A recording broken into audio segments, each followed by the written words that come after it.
반갑습니다. 요즘 한국의 상황을 보며 그리스도인으로서 한국 사람이 아니라 단순히 그냥 그리스도인으로서 하나님을 믿는 사람, 예수님을 믿는 사람으로서 어떻게 이 상황을 이해를 하고 또 어떻게 행동을 해야 하는지 참 고민이 많은 때입니다.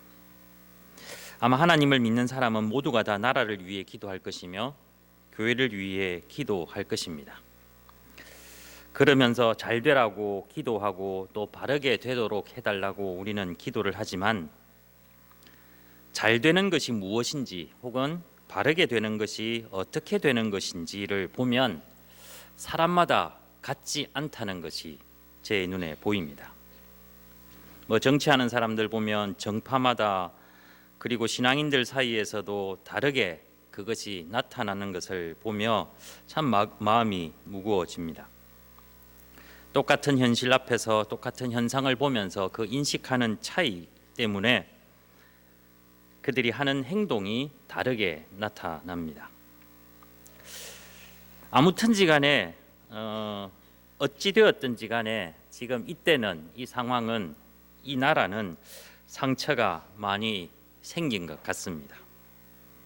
곳곳에 상처투성인 이때에 이 나라와 혹은 이 교회와 혹은 우리들의 삶에 오늘의 말씀이 하나님께서 던지시는 은혜의 말씀이 되기를 간절히 소망합니다. 제목이 좀 그렇습니다. 슬프다 내 상처여. 19절 첫 대목을 따서 슬프다 내 상처여 라고 지어보았습니다. 이스라엘 백성들은 슬프다 내 상처여 라고 하면서 자신들의 상처를 보면서 탄식을 하고 있습니다. 그들의 상처의 내용을 보면 20절에서 22절까지 잘 나타나 있습니다. 장막이 무너져 있고 그리고 모든 줄이 다 끊어져 버렸습니다. 자녀들은 자신들을 다 떠나버렸고 그래서 장막을 세워줄 사람이 없고 휘장을 쳐줄 사람이 자신들 곁에 없습니다. 이제 곧 북방에서 큰 나라가 쳐들어와 유다의 성읍들을 다 황폐하게 할 것입니다. 그래서인지 17절 처음에 보면 애워싸인 자들로 표현하고 있는데 지금 상황은 아마 이렇게 이미 포위가 되어버린 상황인 것 같습니다. 그래서 짐을 꾸리라 라고 하였고 하나님께서는 그 사람들을 내어 던질 것이다 라고 하였습니다. 그러니 어찌 슬프지 않겠습니까? 희망이 없고 자신들을 돌봐줄 사람들도 없고 어찌 마땅히 도망가고 피신할 곳도 없는 이때를 보며 자신들을 보며 어찌 슬프다 하지 않을 수 있었겠습니까? 그런데 이러한 일들이 하루아침에 갑자기 생긴 것이 아니었습니다. 지금까지 이렇게 되도록 하루아침에 짧은 시간이 준비할 틈도 없는 시간에 이런 일을 당한 것이 아니었습니다. 이러한 상태가 되도록 그들에게는 충분한 시간이 있었음에도 불구하고 그들은 무엇을 하였을까? 아마 그들은 아무것도 하지 않았습니다. 어쩌면 이러한 사태가 올 것이라는 것조차 예상하지 못했을 것입니다. 그들이 이러한 탄식은 그동안 그들이 그들의 상태를, 그들의 현실을 정확하게 보지 못했기 때문이었습니다. 그들이 무엇을 잘못하고 있었는지 그들은 알지 못했던 것입니다. 오래전부터 하나님께서는 이스라엘 백성들을 향해 이런 이야기를 참 많이 하셨습니다. 좀 제대로 살아라, 바르게 살아라 이렇게 하였지만 이스라엘 백성들은 그저 그렇게 살았습니다. 가랑비에 옷 젖는 줄 모른다라는 속담이 있지만 이 말을 모르는 사람은 없지만 대부분의 사람들은 그 가랑비에 옷을 젖고 말 것입니다. 가랑비가 자신의 옷을 젖을 만큼 많이 오지 않을 것이다 라고 생각했기 때문입니다. 슬프다 내 상처여 라는 이 표현은 지금까지 참아서 많이 쌓인 상처를 본 것이 아니라 지금까지 아무렇지도 않게 생각했다가 갑작스럽게 비로소 자신들의 상처가 심각하다는 것을 이제야 깨달은 것입니다. 오래전에 자신의 상처를 깨달았으면 조금 상처를 치료하고 그것을 막을 수 있었을 텐데 이제야 비로소 자신의 상처를 보았기 때문입니다. 그러나 그 상처를 확인하는 순간 그들은 더 이상 시간이 없었고 기회가 없었습니다. 그러니 얼마나 슬프겠습니까? 심각하게 생각하지 않았습니다. 백성들은 어쩌면 심각하였는데 지도자들이 혹 그렇게 생각하지 않았을 수도 있습니다. 요즘과 같이 백성들은 심각하게 생각하는데 지도자들은 사실 그렇게 생각하지 않는 것을 보면서 해결점이 보이지 않습니다. 그런 현실과 어쩌면 이때도 마찬가지인 것 같은데 본문의 21절을 보시면 목자들의 형통하지 못함 그리고 그들의 어리석음, 그들의 양떼가 다 흩어졌다라는 표현이 있습니다. 목자들이 형통하지 못하고 그들의 양떼가 흩어진 것, 그것을 본문에서는 여호와를 찾지 않은 것과 연관을 시키고 있습니다. 여호와를 찾는 것과 그들의 어리석음은 어떤 상관관계가 있을까? 어쩌면 이스라엘 백성들의 목자들은 그들의 양떼를 모으기 위해 힘을 다했습니다. 그들이 양떼를 방치한 것이 아니라 양떼가 다 도망가도록 이렇게 울타리를 열어놓고 제대로 지키지 않은 것이 아니라 그들 역시 나름의 방법대로 양떼를 지키기 위해 노력을 했습니다. 그러나 나름대로 양떼를 모으려 하기는 하였지만 결과적으로 그렇게 되지는 못했습니다. 왜냐하면 그들은 양떼를 모으려고만 했지 하나님을 찾지 않았기 때문입니다. 성경은 분명하게 이야기합니다. 양떼를 모으는 것과 여호와를 찾는 것이 상관이 있다고 말입니다. 그들의 형통함과 여호와를 찾는 것도 상관이 있으며 그들의 어리석음과 여호와를 찾지 않는 것도 분명히 상관이 있다라는 겁니다. 다시 말해서 여호와를 찾는 것이 어리석지 않은 행동이며 그것이 목자들을 형통하게 할 것이며 또한 여호와를 찾는 것이 양떼를 흩어지지 않게 양떼를 모을 수 있는 방법이다라는 것을 분명하게 이야기해 주고 있습니다. 이스라엘 백성들의 목자들 혹은 목자들뿐만 아니라 백성들 역시 마찬가지입니다. 그들은 자신들 스스로 양떼를 모으려 하였습니다. 자신들 나름대로의 생각대로 방법대로 하였습니다. 그러나 여호와를 찾는 것에 소홀했던 것입니다. 그런 현실 앞에서 그들은 분명 제대로 된 일을 하고 있었음에도 불구하고 하고 있다라고 생각하고 있지만 결국 그것은 제대로 된 일이 아니었습니다. 자신들은 최선을 다했지만 자신들은 열심을 다했지만 아마 하나님 앞에 가서 그렇게 할 겁니다. 무슨 말씀을 그렇게 하십니까? 우리가 얼마나 애써 밤새도록 잠도 안 자고 양떼를 지켰는데 왜 양떼가 흩어진 것이 우리의 때문입니까? 라고 말입니다. 하나님께서 지켜주지 않았기 때문입니다 라고 어쩌면 이야기할 수도 있습니다.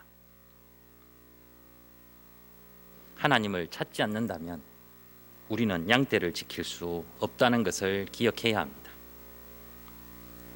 우리에게 지금 가장 중요한 것은 바로 이런 인식입니다. 우리에게 있어 가장 중요한 것이 무엇입니까? 이 나라가 잘 되기를 원하고 이 교회가 잘 되기를 원하는 것, 어떻게든 양떼를 모으는 것과 같다라고 생각하면 그 순간 우리는 무엇을 해야 합니까? 여호와를 찾는 것을 해야 한다는 것입니다. 이스라엘 백성들이 자신들의 상처를 보고 그러한 현실을 보며 슬프다 내 상처여 라고 외쳤습니다. 어쩌면 그들에게 더 이상 소망이 없습니다. 그런데 조금 늦어질 뿐 소망이 없는 것은 절대로 아닙니다. 우리는 조금 늦어지는 것에 대한 두려움을 많은 사람들은 가지고 있습니다. 한국 사람들은 특히 많이 가지고 있는 것 같습니다. 이 두려움은 조금 나쁜 것쯤은 아무렇지도 않게 생각하며 넘어가게 만들 수 있습니다.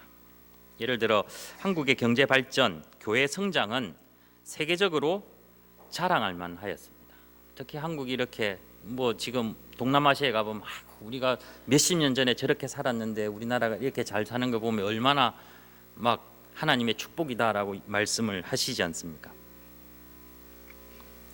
그런데 그 과정에서 많은 사람들이 고초를 당했다는 것을 저는 들었습니다. 그 과정에서 잘못된 신앙의 길로 간 사람들이 꽤 많이 생겨났다는 것을 저는 알고 있습니다. 그래도 부흥하고 또 이 나라가 잘 살게 되었다며 긍정적인 결과를 강조하며 어느 정도의 아픔이 있는 것을 덮을 수 있다라고 이야기를 하시는 분들이 참 많이 있습니다. 그런데 그때 조금 늦추었으면 어떻게 되었을까? 10년 혹은 20년 정도 우리의 경제 성장은 늦어졌을 수 있을 것입니다. 그죠? 아직까지도 우리는 좋은 집에서 살지 못하고 아직도 논밭에 가서 일할 수밖에 없는 처지일지도 모르겠지만, 그래서 감수해야 할 것, 경제적인 비용이나 여러 가지 스트레스 이런 것들이 있을 수 있겠지만, 그래서 그런 것 때문에 한 마리의 잃어버린 양을 포기한다면 우리는 충분히 더 빨리 갈 수 있습니다. 늦어지는 것에 대한 두려움을 가질 필요가 없습니다. 그러나 그 양을 우리는 절대로 포기하지 말아야 합니다. 다시 말해서 지금 이 슬픈 이 상황에서 그 슬픔을 어떻게 하면 빨리 벗어날 수 있을까에 우리의 초점을 맞추는 것이 아니라 제대로 벗어나는 방법을 찾아야 합니다.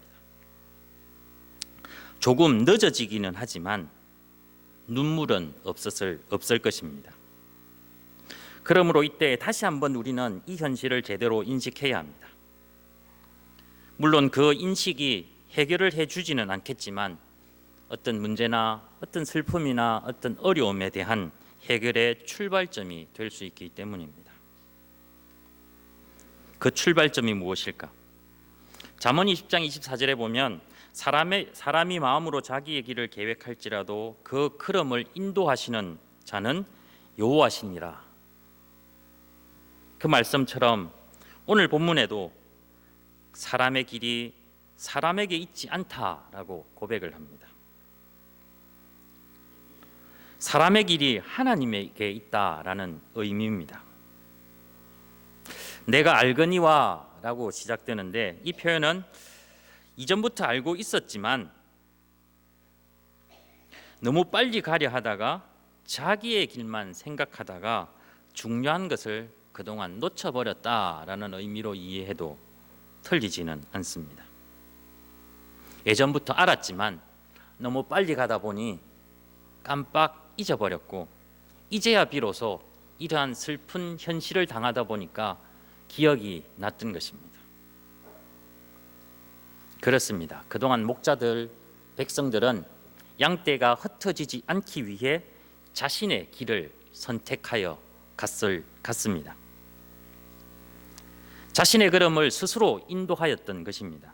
그러나 그것이 오히려 양떼를 모으는 것이 아니라 흩을 수밖에 없었던 원인이 되었다는 것을 이제야 깨달았던 것입니다. 사람의 길이 자신에게 있지 아니하니 걸음을 지도함이 걷는 자에게 있지 아니하도다. 여러분의 길이 여러분의 손과 발에 있지 않다는 것을 고백할 때 우리는 시작할 수 있습니다. 너무 빨리 가는 것보다는 제대로 갈 수 있어야 하기 때문입니다. 그러려면 우리는 하나님 앞에 공정해야 할 필요가 있습니다. 하나님 앞에 공정하다라는 것, 오늘 24절을 보면 그래서 지금까지 내가 사람의 길을 내 마음대로 왔는데 그러면 내 길을 주님 앞에 맡겨야 하는데 그 전에 하나님 앞에 고백해야 할 것이 있습니다. 24절을 보면 여호와여 나를 징계하옵시되 너그러이 하시고 라는 말씀이 있습니다. 이쯤 되면 어떻게 이야기를 해야 됩니까? 내가 이제 내 죄를 알았습니다. 이제 징계는 하지 마십시오. 이렇게 돼야 되지 않습니까? 여호와여 나를 징계하옵시되 예, 제가 벌을 달게 받겠습니다. 그런데 조금 약하게 해주십시오. 이렇게도 이야기할 수 있습니다. 그죠? 여기 너그러이라는 말은 좀 약하게 좀 잘 봐주십시오라는 의미보다는 공정하게라는 의미에 훨씬 더 가깝습니다. 다시 말해서 하나님 내가 이런 잘못을 했습니다. 너무 봐주지 마시고요. 공정하게 나를 징계해 주십시오라는 표현입니다. 요즘 비선실세라는 말이 참 많이 있죠. 그죠? 공식적인 나이는 아니지만 실질적인 힘을 가진 사람을 칭합니다. 이런 선들이 있으면 당연히 어떤 일을 함에 있어서 공정할 수 있을까요? 없을까요? 혹시 이것 때문에 혜택을 보신 분이 계십니까? 혜택을 보고 싶어 하는 분은 꽤 있을 텐데 그렇지 않아요. 그죠? 들키지만 않으면 됩니다. 가까운 사람들에게 혜택이 돌아가고 내는 돈의 양에 따라 일감이 쥐어지기도 하고 세무조사를 면하게 할 수도 있습니다. 법보다는 압력이 통하고 상식보다 개인의 이익이 우선시됩니다. 하나님 앞에 공정한 평가를 받는다는 것, 그것은 참 쉽지 않습니다. 왜냐하면 우리들은 하나님의 비선실세가 되기를 원하기 때문입니다. 그렇기 때문에 때로는 우리가 하나님 앞에 가지만 공정한 처사를 해주기보다는 객관적으로 볼 때 공정하지 못한 대우를 해달라고 이야기합니다. 좋지 않은 것이 아니라 더 좋게 대우해달라고 우리는 하나님께 이야기할 때가 참 많이 있습니다. 그런데 본문에서는 자신들을 징계하시되 공정하게 해달라고 기도합니다. 지난 시간 동안의 관계를 생각해서 그 징계를 피하려 할 수 있지만 피하려 하지 않고 있습니다. 그리고 징계를 좀 줄여달라고 하지도 않습니다. 공정하게 해달라. 알맞다라는 이 기준은 우리들이 정해서는 절대로 안 됩니다. 징계하는 사람이 그 기준을 정할 뿐입니다.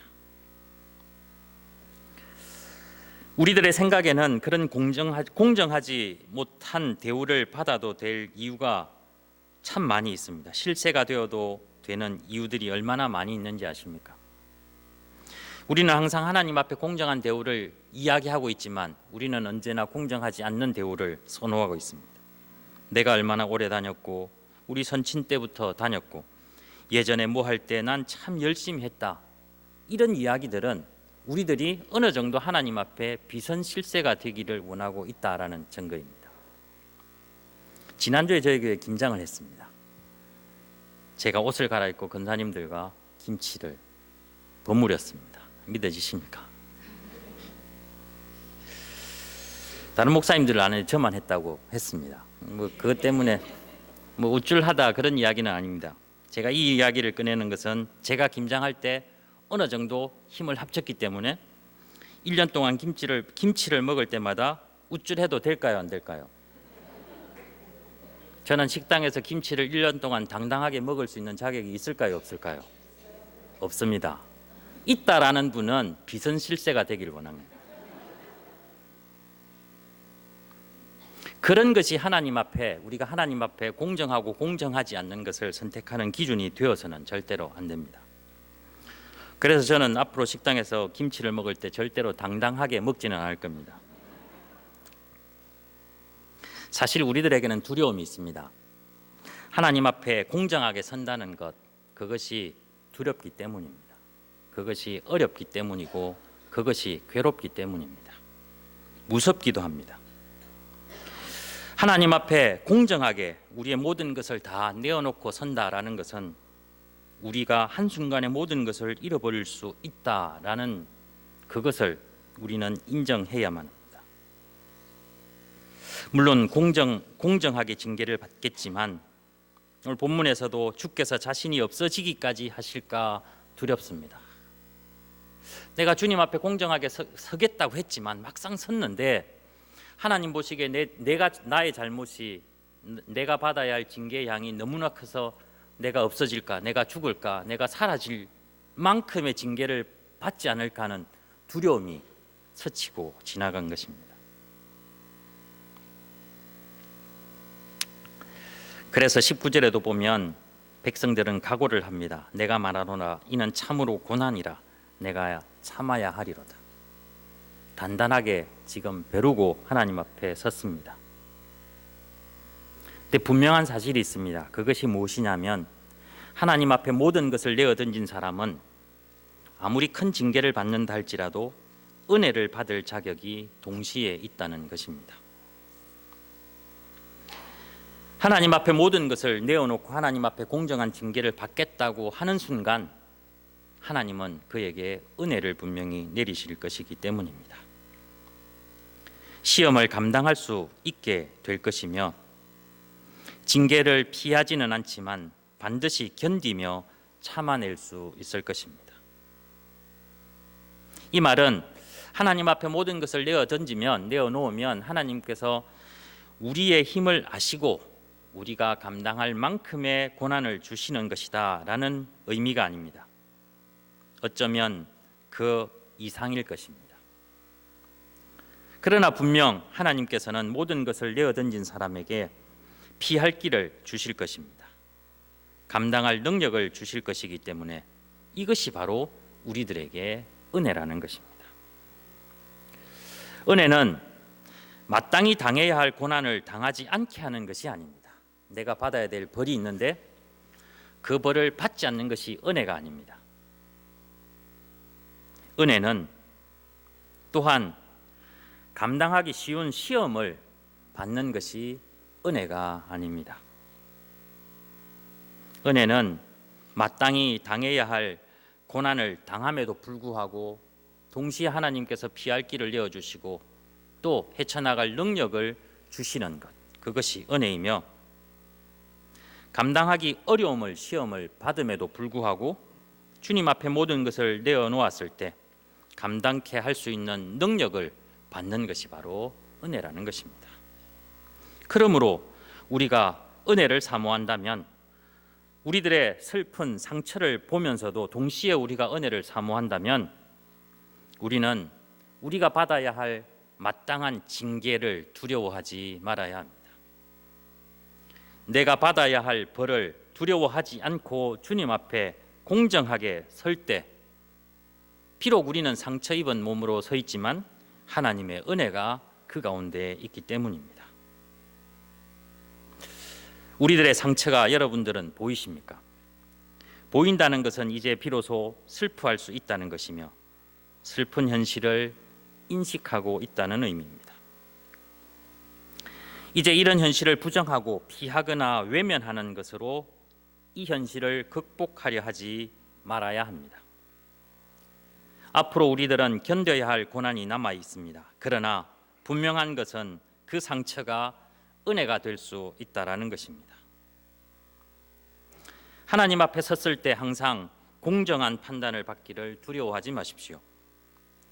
두려운 나머지 시작하지 못한다면, 그래서 외면한다면 어쩌면 우리는 은혜를 받을 수 없는 자들로 남을 것입니다. 은혜를 주시는 하나님 앞에 모든 것을 내어 던지시기를 간절히 원합니다. 혹시 상처가 있으십니까? 그런데 그 상처가 은혜가 될 수 있다는 사실을 믿으십니까?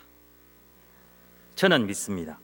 이 나라의 상처가, 이 교회의 상처가, 우리 삶에 난 상처가 하나님께서 주실 귀한 은혜가 될 수 있다는 것을 저는 믿습니다.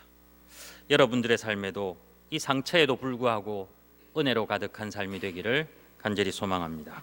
기도하겠습니다.